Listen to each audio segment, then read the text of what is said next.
John Carpenter's The Thing.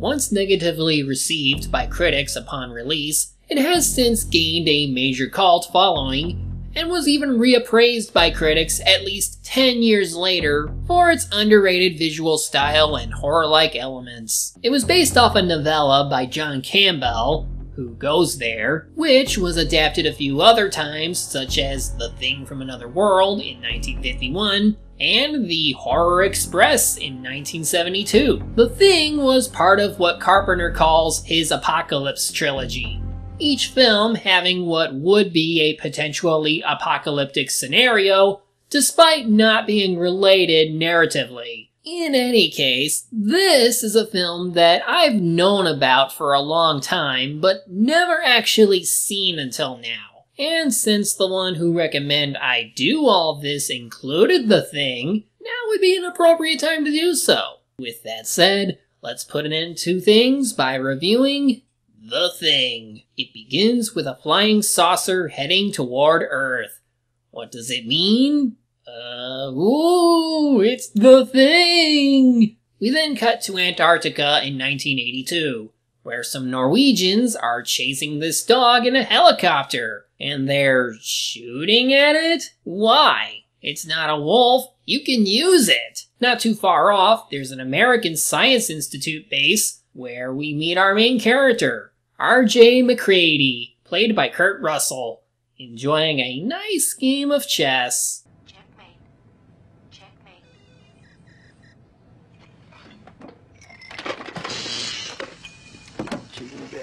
Good thing that computer was made specifically to play chess, otherwise you'd be down an expensive computer. We also get introduced to Childs, played by Keith David, who, along with everyone else, has noticed the helicopter that's now flown into their airspace. Speaking of, the guys inside try using explosives, and after they land, as the dog goes up to the Americans, one of them drops the charge! And dead.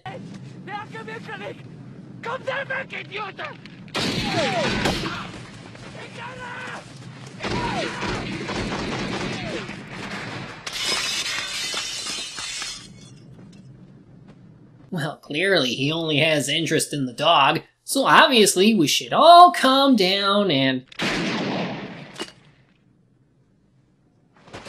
Okay, never mind. Guess we'll never know their story. This guy is the station commander, Gary, played by Donald Moffat, and he's in charge of this ragtag gang of able-bodied men who all have their looks and their quirks. Seeing as how they are stationed out in this wasteland with no communication at this time, they might as well put in some personality before any and all of them die. Naturally, they're trying to figure out why these guys would want to attack them, or the dog, or why they were even carrying this much kerosene. So they decide to have McCready take Dr. Copper, played by Richard Dessart, to the Norwegian base for answers. While they are off, the dog explores the base, interacts with a guy, and fade out. Considering the song that was playing, maybe I'm supposed to feel very superstitious, because horror film. When McCready and Copper arrive at the base, they find it burnt to the ground, with blood that had been already spilt recently, and a frozen corpse that's been cut up in strange ways, and something that was apparently freed from a case of ice. Outside are more corpses, but all burned, but have a strange feature to them. They decide to bring some of the corpses back to base to examine them, and man is this gooey looking.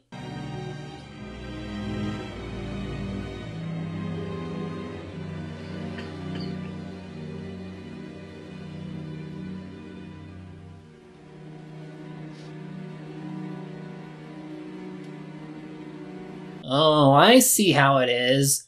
This is a prequel to Basket Case. They do an autopsy, and sure enough, it has regular human organs. Now the question is, why would a two-faced creature like this have human organs?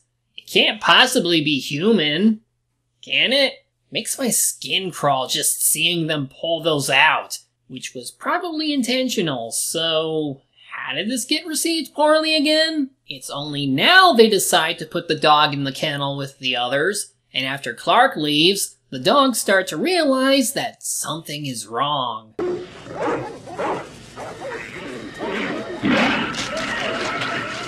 Holy crap, that dog's a plaga zombie! It's so scary that one dog is literally trying to cut a hole in the fence and escape. Too bad the thing is spitting on it. When Clark does return, 2 of the dogs manage to get out, and he instinctively locks the cage door before it could get him. They get everybody on high alert, and McCready asks someone to get Childs, and Mac wants the flamethrower. Mac wants the what? That's what he said, now move! I'm guessing he knows the Norwegians had reason to burn stuff, and now the reveal.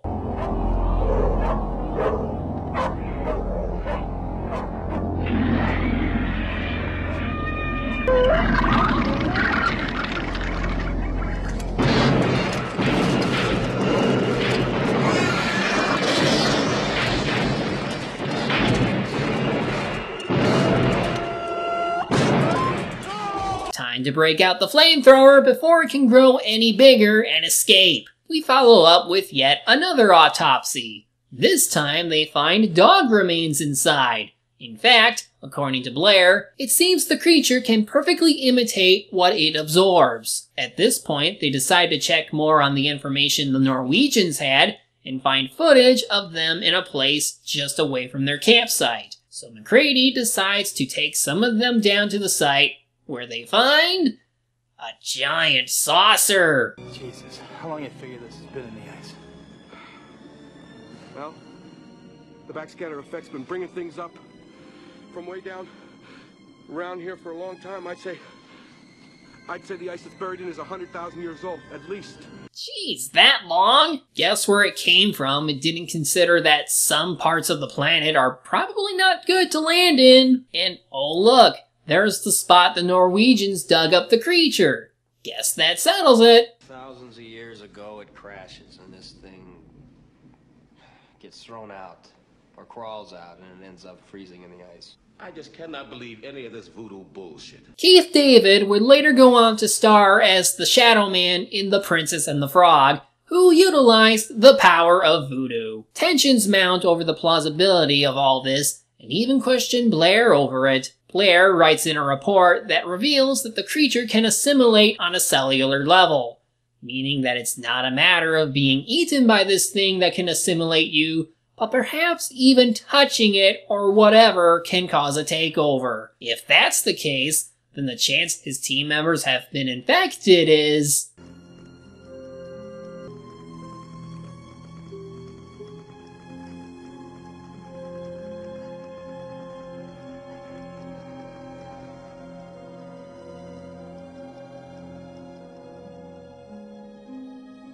Although, I do have to wonder what it would do after that. I mean, there'd be nothing to eat, or anyone else to infect. So, what's the end goal of this creature? Just to cause extinction? As a safety precaution, they decide to make this camp safer to reduce assimilation, though some are worried about Blair's increasing paranoia. Wait a minute, Mac, wait a minute. It needs to be alone and in close proximity with the life form to be absorbed. The chameleon strikes in the dark. So is Blair cracking up or what? McCready, there is still cellular activity in these burned remains. They're not dead yet. And indeed, because that two-faced guy, since his blood thawed out, it ends up taking Bennings. They find the imitation escaping and end up burning him alive. After burning the rest of him, they notice that Blair is missing. They soon find him after he sabotaged their only means of transport and killed the other 2 dogs. Now he's busting up the communications room. You think that thing wanted to be an animal? No dog making 1,000 miles to the coast. You don't understand. That thing wanted to be ours. Come on, man. You don't want to hurt anybody. I'll kill you.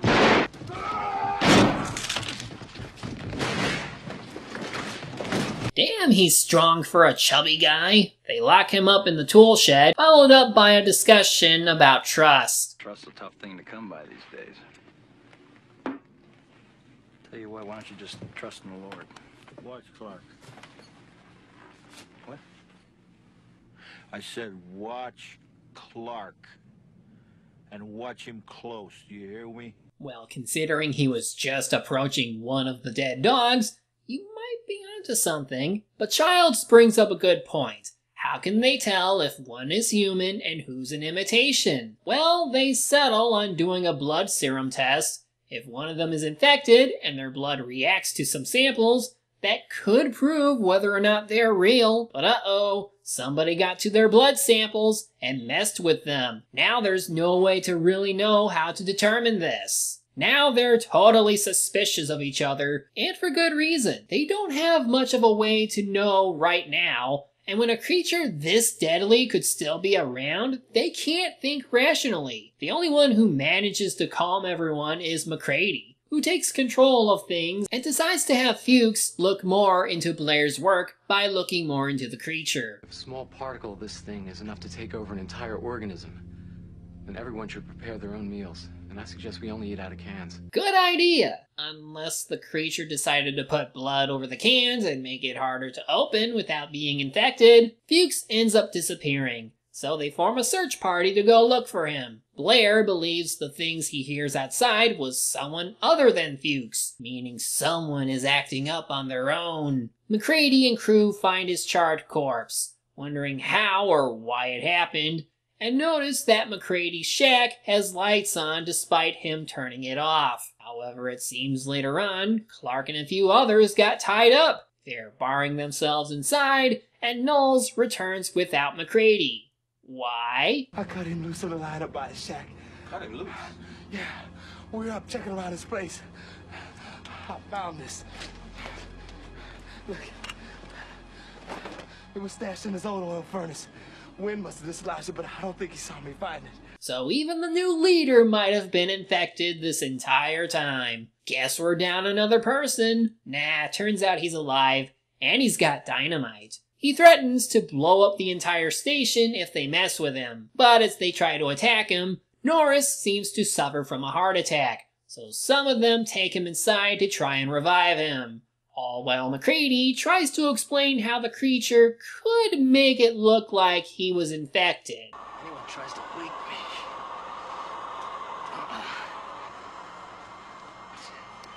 Clear! Clear.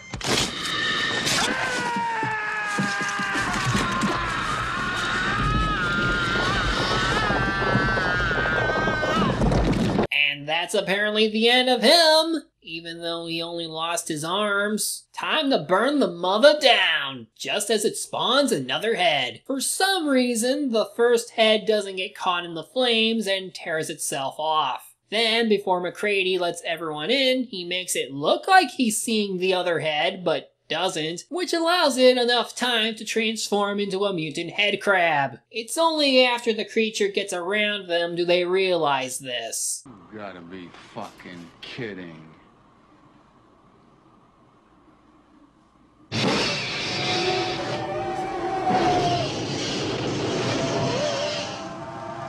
At this point, everyone is to be tied up for another blood test. But Childs is being non-compliant to the point where he's willing to let McCready shoot him if he's serious about it. Clark ends up attacking him from behind and is shot, meaning that Watch Clark stuff from before is now meaningless. But this next test does have meaning. So here's McCready's logic. Every little piece is an individual animal with a built-in desire to protect its own life.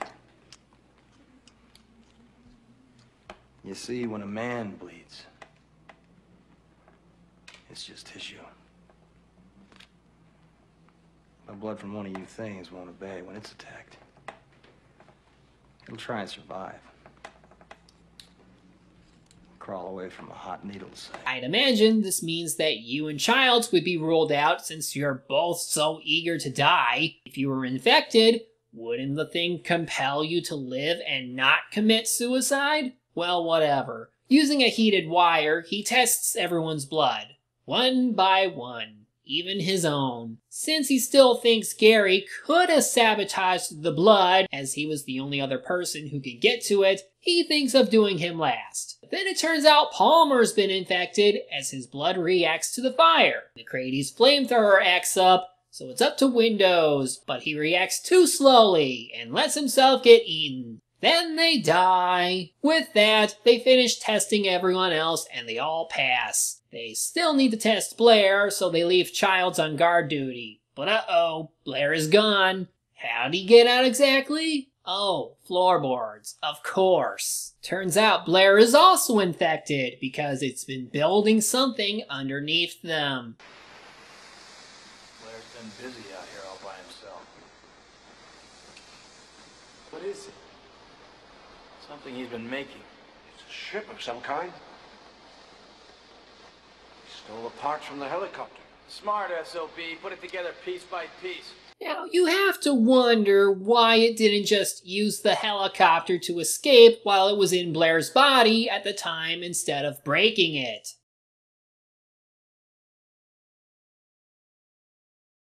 I guess it wouldn't be familiar with how a helicopter would work, but would it really be able to figure out how to recreate its own spacecraft from just the junk found at this base? Well, now it's gone and cut the power, and Childs is now missing. So there's only one thing left to do. Blow the whole base up! Since if the creature wants to just freeze and hibernate until the rescue team finds it, might as well torch it while it sleeps. But as they set up, Gary gets killed and Knowles disappears, so I assume he died off screen. All that's left is McCready, as he prepares to go down with the creature. But now is the time for the final showdown between McCready and the Thing.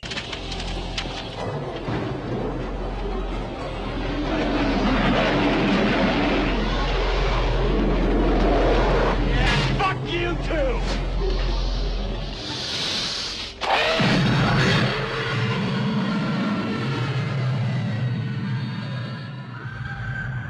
And thus the Thing died, and we never have to worry about seeing it ever again. No siree! Nothing can ever come of this. McCready somehow survives and ends up running into Childs, who only disappeared to go look for Blair and got lost. No way to prove either of them isn't infected. They ultimately decide to share some scotch. So yeah, I can see why critics wouldn't have liked this at first. Yeah, and I can also see why this is the kind of scary film people make it out to be. For a film with a $15 million budget, it certainly looks and feels scary, effect-wise anyway, even if most of it is pretty gross. But like many of other films, it has that feel of dread and suspense as you don't know who might be infected and who's going to crack under pressure and kill someone. The paranoia from a creature that can literally imitate you is genuinely frightening, where you'd have to wonder how it might affect the world if it got out. You see that paranoia from the characters present, and while critics didn't approve of how they acted during the situation, to me it does make sense. If you were that paranoid,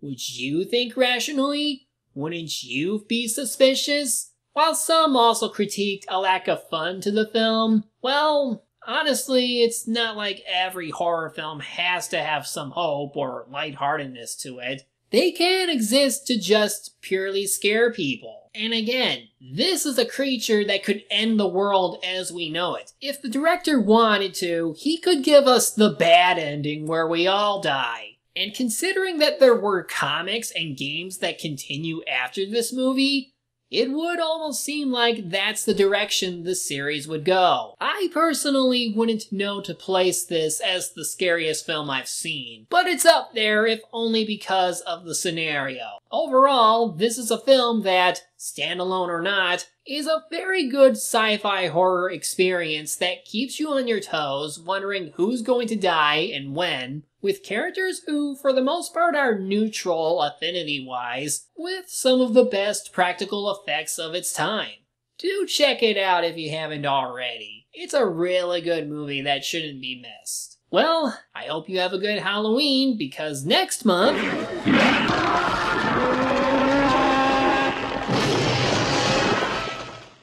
No, I'm not doing an end skit for this. Anyway, next month we're starting with what I like to call the predecessor to Cool Cat. Until then, happy Halloween!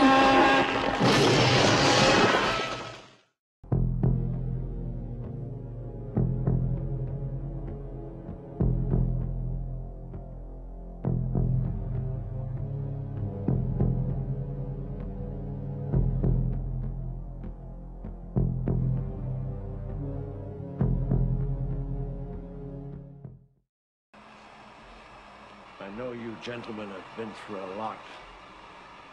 And when you find the time, I'd rather not spend the rest of this winter tied to this fucking couch!